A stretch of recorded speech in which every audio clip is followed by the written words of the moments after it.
Boa noite, então, a todos. Vocês vão ter que me aguentar tossindo à noite, porque eu estou com um pigarro danado.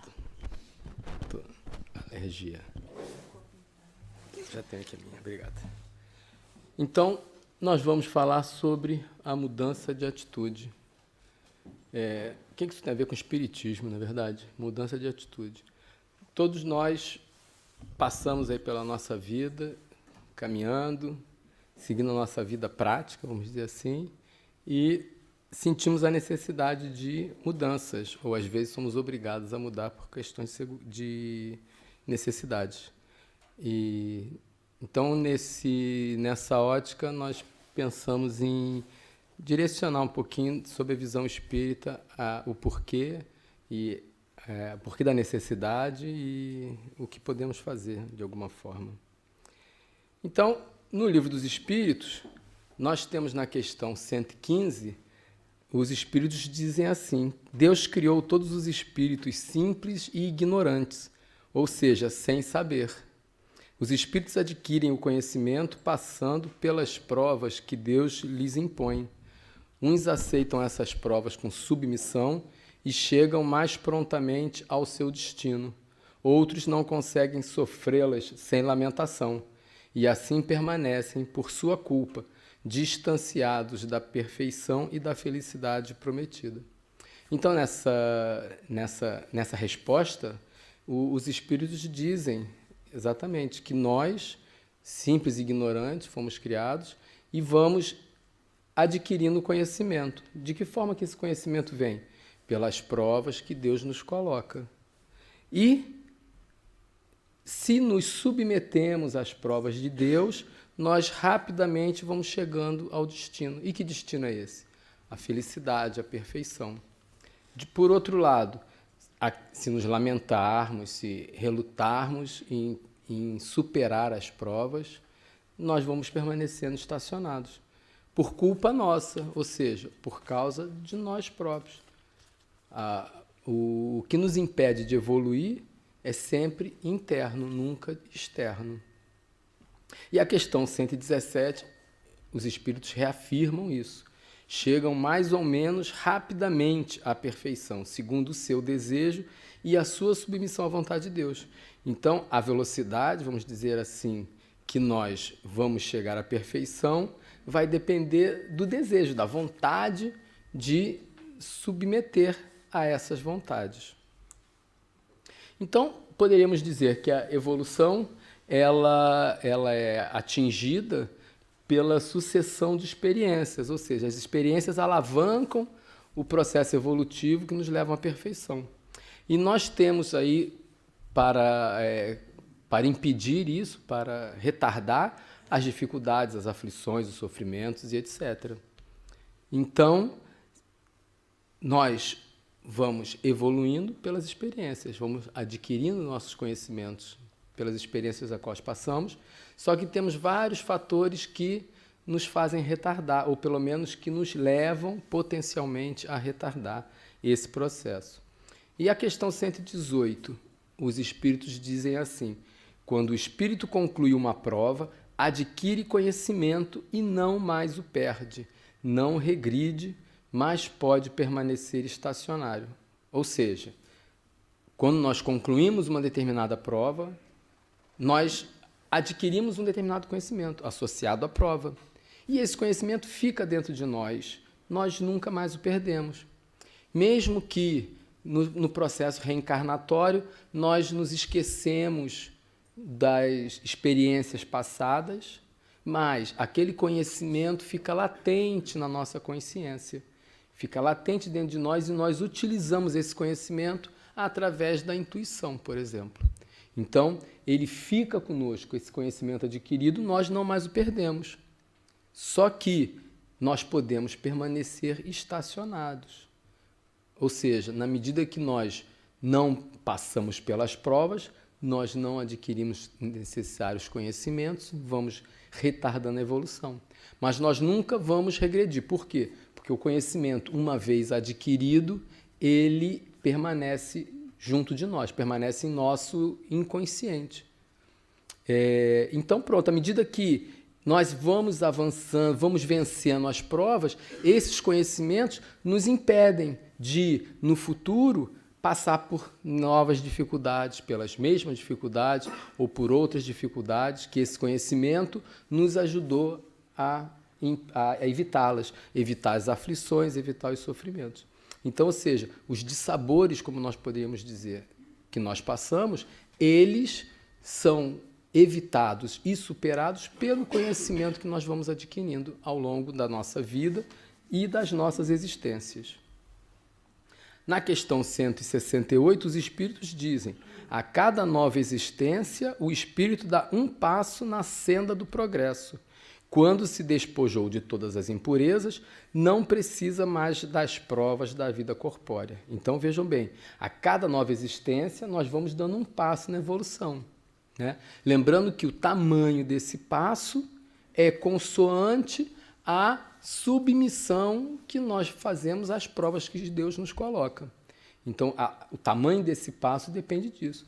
Pode chegar a situação em que o passo seja tão pequeno que representa estacionamento na senda do progresso. Então, quando nós estivermos despojados das impurezas da qual nós temos, cada um de nós tem, nós não precisamos mais da vida corpórea. O que significa isso? Nós não precisamos mais encarnar. E aí, então, a nossa vida vai ser puramente espiritual.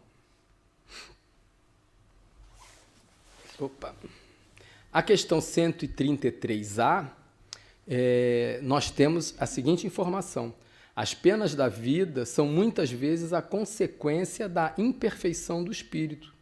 Aquele que não for invejoso, nem ciumento, nem avarento, nem ambicioso, não passará pelos tormentos que se originam desses defeitos.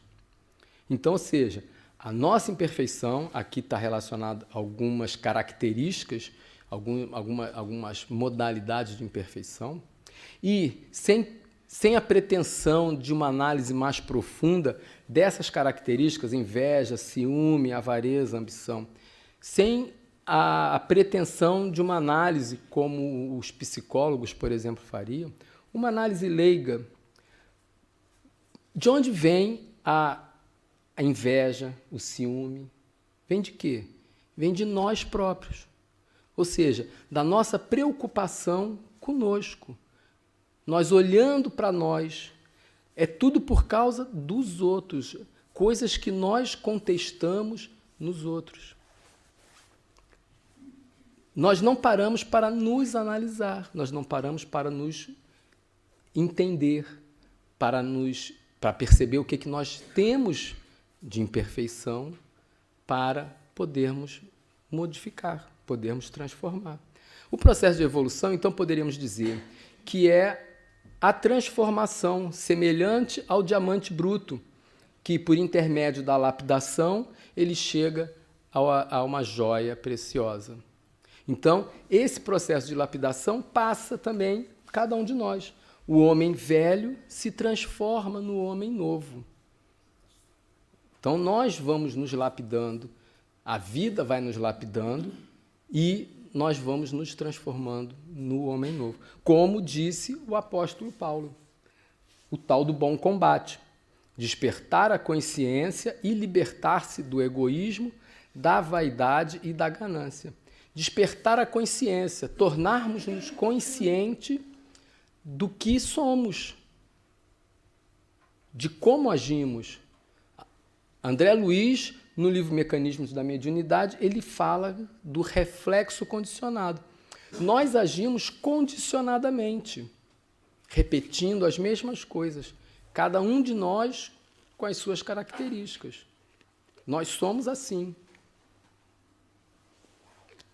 Então, nós temos que ter a consciência, temos que despertar a consciência para nos libertarmos de todas as imperfeições que temos e que as imperfeições base, vamos dizer assim, é o egoísmo e o orgulho. São o egoísmo e o orgulho. São as duas imperfeições mais importantes que, se vencermos, praticamente abre caminho para a evolução. Mas, ao contrário de querermos nos modificar, o que nós queremos? Transformar os outros. Nós convivemos com as pessoas, não gostamos da forma como elas são e queremos mudá-las, queremos transformá-las. Ao invés de procurarmos nos transformar, nós queremos modificar os outros, né? Aqui não estou dizendo, por exemplo, do processo educativo que nós temos com os nossos filhos, em que, na realidade, nós queremos transformá-lo pela educação para melhor, para que ele apare as suas arestas, as suas imperfeições, para que ele possa levar a vida. Não é disso que está sendo dito aqui. Nós queremos mudar as pessoas, nós não estamos satisfeitos. E essa ilusão de que nós queremos mudar os outros, além de não conseguirmos efeito, nós ainda vamos nos aprisionar em cobranças, porque eu vou ficar cobrando das pessoas, ela não muda, ela não é como eu quero. Porque nós não podemos mudar ninguém, nós só podemos mudar a nós mesmos. Cada um de nós só pode mudar a si. Ou seja, o trabalho não é muito grande, porque cada um de nós só precisa mudar uma pessoa. Só. Ao invés de nós queremos mudar todo mundo que está à nossa volta, mudamos nós. E aí sim, pelo exemplo, nós motivamos cada um dos outros a se transformar, a modificarem-se. Agora, por que nós queremos mudar os outros? Na realidade, é uma ação inconsciente, eu não sou psicólogo para falar disso, mas é uma ação inconsciente porque nós reconhecemos no próximo aquilo que nós somos. Deus coloca os nossos adversários junto de nós para que eles possam ser espelhos. Porque o que eu não conheço, eu não reconheço, eu não identifico. Então, as características que os outros têm que eu não conheça, eu não vou perceber, eu não vou identificar. Eu só reconheço as características que os outros têm que eu conheço, e são as que eu tenho. Então, eu identifico as minhas mazelas no próximo. Então, fica mais fácil para mim eu obrigar o outro a mudar, porque eu continuo na minha. Então, isso é importante. Nós percebemos no próximo como nós somos. No livro Espiritismo, em sua expressão mais simples, de Allan Kardec, ele diz que aquele que pede perdão a Deus dos seus erros não vai obtê-los senão mudando de conduta. As boas ações são a melhor das preces, pois os atos valem mais do que as palavras. Então vejam bem, Deus não perdoa ninguém. Por que Deus não perdoa ninguém? Porque Ele não tem o que perdoar. Da mesma forma que cada um de nós, quando vemos uma criança pequena fazendo uma traquinagem, nós percebemos que aquilo é natural, a pirraça, a traquinagem é natural da criança que está em desenvolvimento, nós repreendemos, mas nós não ligamos, porque sabemos que faz parte da natureza daquele momento da criança. E Deus conosco é assim. Sabendo do nosso estado evolutivo, Ele entende e não tem o que perdoar. Quem tem que perdoar os nossos erros somos nós próprios. Deus não quer saber de perdoar ninguém. Então, a melhor prece, como diz Allan Kardec, é a boa conduta, é a mudança de conduta. Mudando a forma de agir, sim, nós estamos mostrando a Deus que nós mudamos. E pronto. E é isso que é o importante.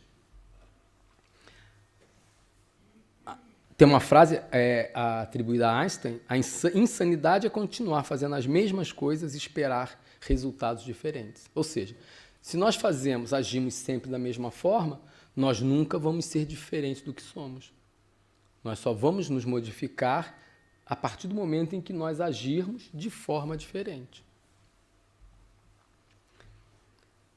Na questão 919, Allan Kardec pergunta aos espíritos qual o meio prático mais eficaz que o homem tem para se melhorar nesta vida ainda e resistir à atração do mal.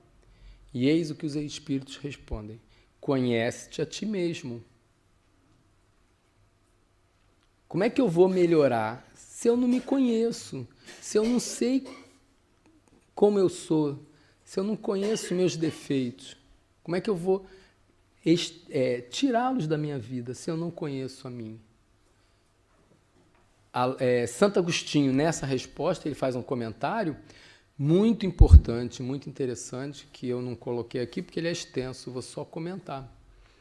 Esse comentário de Santo Agostinho, ele diz que, na realidade, é uma recomendação, ele dá para que nós façamos como ele fez quando vivia encarnado na Terra.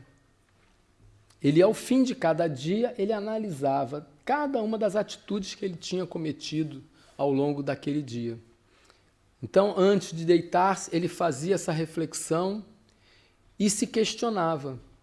Existe alguma coisa que eu fiz, algo que eu fiz hoje, que é motivo de repreensão?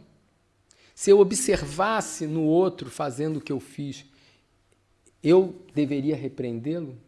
Eu fiz alguma coisa para alguém hoje que, se alguém tivesse feito a mim, eu não teria gostado?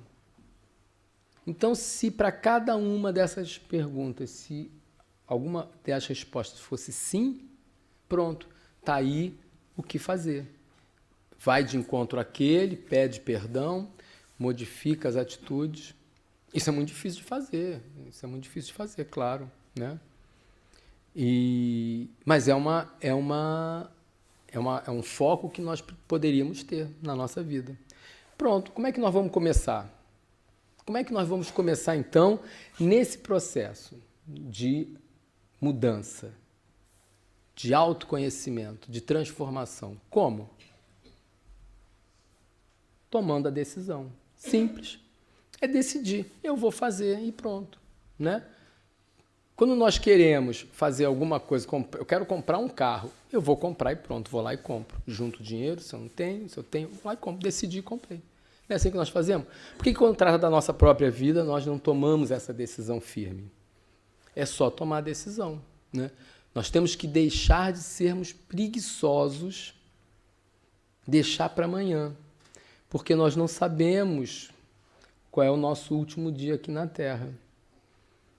Pode ser hoje ainda. E se for, eu vou prestar contas a quem? A minha própria consciência, né? E os Espíritos dizem no Livro dos Espíritos que o pior tormento que o ser humano passa ao desencarnar é a consciência do tempo perdido.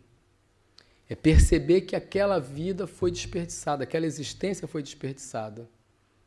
Foi jogada em vão, foi vivida em vão. Porque depois nós não sabemos quanto tempo nós vamos levar para reencarnar. Esse processo reencarnatório é complicado. Esses gestores espirituais da reencarnação são muito bons. Porque imagina só, nós estamos todos aqui nesse ambiente. Eu conheço aqui a maioria de vocês, convivo com alguns, e nós nascemos na mesma época. Um pouquinho antes um pouquinho antes o outro. Eu nasci, por exemplo, no Brasil e vim cair aqui. Cada um tem o seu esposo, a sua esposa, tem os seus filhos. Então, um vai ter o filho aos 20, 22, outro vai ter aos 30, 35. Ou seja, para que isso aconteça, tem que estar tudo reguladinho. Quando que cada um vai nascer, aonde cada um vai nascer, quem vai ser o pai. Meus pais não são meus pais por acaso, como de nenhum de nós. Os nossos filhos não são nossos filhos por acaso, como nenhum de nós. Então imagina gerenciar esse processo todo, esses milhões, bilhões de almas que temos no planeta. Casar tudo direitinho, porque não existe uma alma que venha por acaso a um corpo. A cada fecundação existe um espírito pré-definido para habitar aquele corpo. Vocês conseguem perceber a complexidade que é gerir esse processo reencarnatório? Construir a fila para cada um nascer na época certa, no lugar certo, sair da barriga certa? É muito difícil. E se eu vou embora sem fazer o que eu tenho que fazer, sem fazer o meu dever de casa, quando que eu vou voltar depois? Como é que os espíritos que gerenciam isso vão fazer para botar tudo no esquema de novo? Não sei quando. É complicado. Então nós temos que pensar nisso. Quando que nós vamos voltar? Então nós temos que aproveitar o tempo que nós temos. A fila para encarnar é grande, grandíssima. Todo mundo quer encarnar. Por quê? Porque somente encarnado é que nós evoluímos. O processo de evolução no mundo espiritual, no plano espiritual, na erraticidade, é muito pequeno. Nós evoluímos muito pouco. O período da erraticidade, ele tem a finalidade principal de aprendizado. É lá que nós vamos aprender, vamos treinar, nos conscientizar do que nós precisamos fazer ao reencarnar. E aí, então, nós caímos aqui nesse laboratório e nessas experiências que nós vamos mostrar se nós aprendemos, se nós não aprendemos. É muito difícil. Então, nós temos que tomar a decisão o mais breve possível.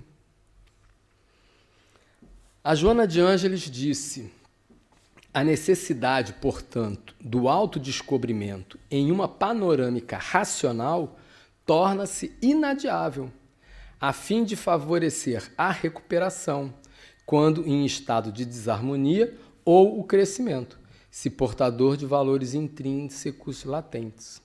Enquanto não se conscientize das próprias possibilidades, o indivíduo aturde-se em conflitos de natureza destrutiva ou foge espetacularmente para estados depressivos, mergulhando em psicoses de várias ordens e que o dominem e inviabilizam a sua evolução, pelo menos momentaneamente.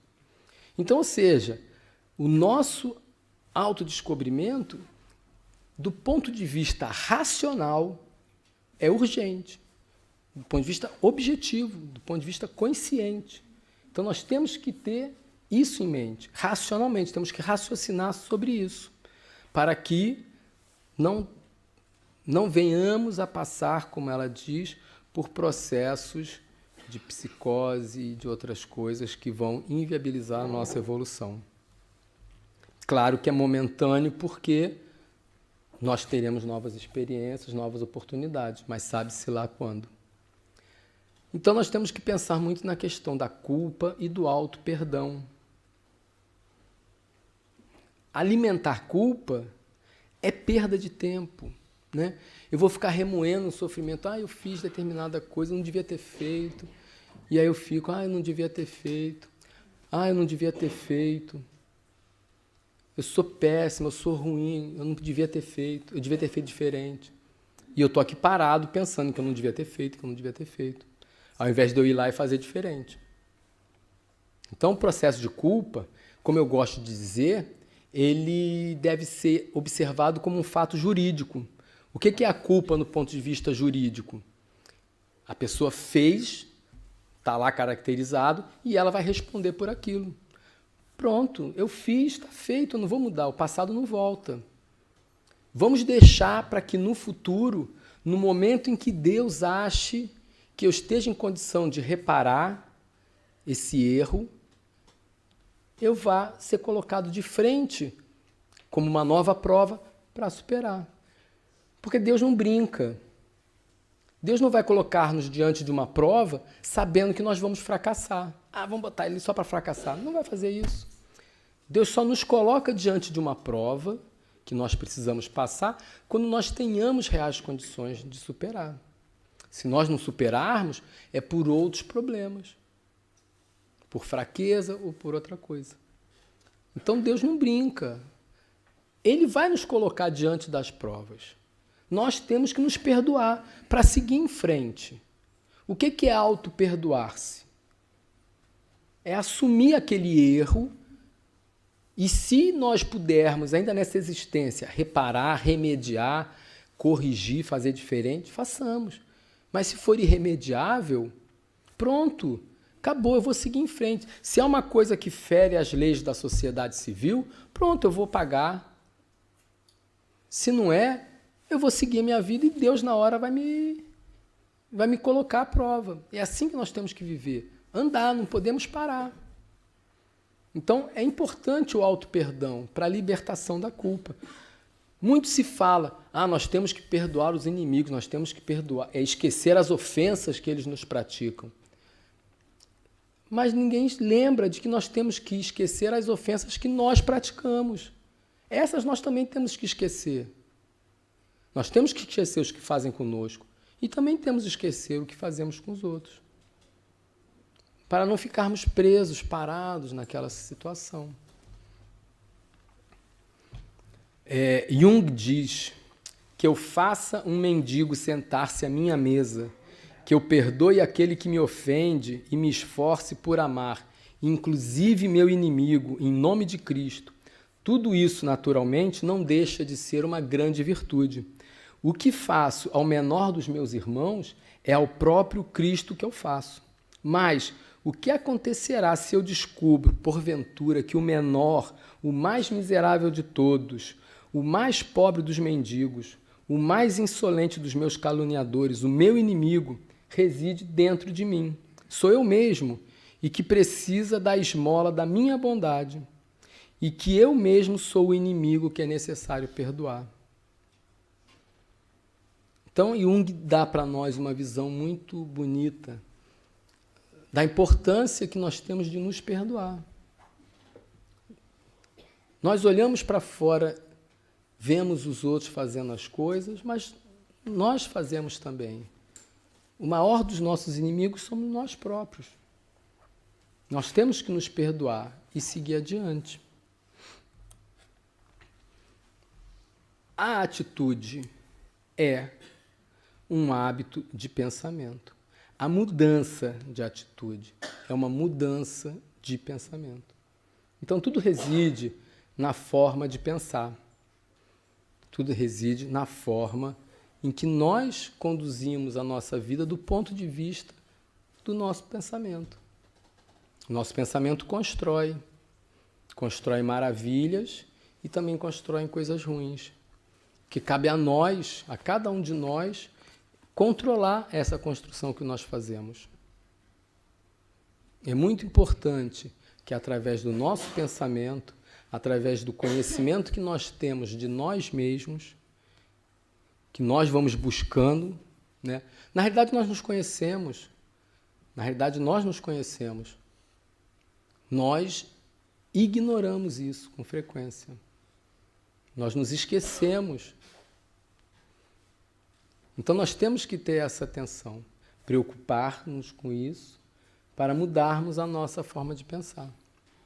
Os nossos anjos da guarda, os espíritos bondosos que nos assistem, eles estão torcendo, estão nos ajudando, estão nos inspirando. Só que a mudança, quem faz somos só nós. Como nós não podemos mudar os outros, eles não podem nos mudar. Nós é que temos que nos modificar. Perseverança, otimismo, perdão, que nós vamos seguir em frente. Com a bênção de Jesus. Que assim seja.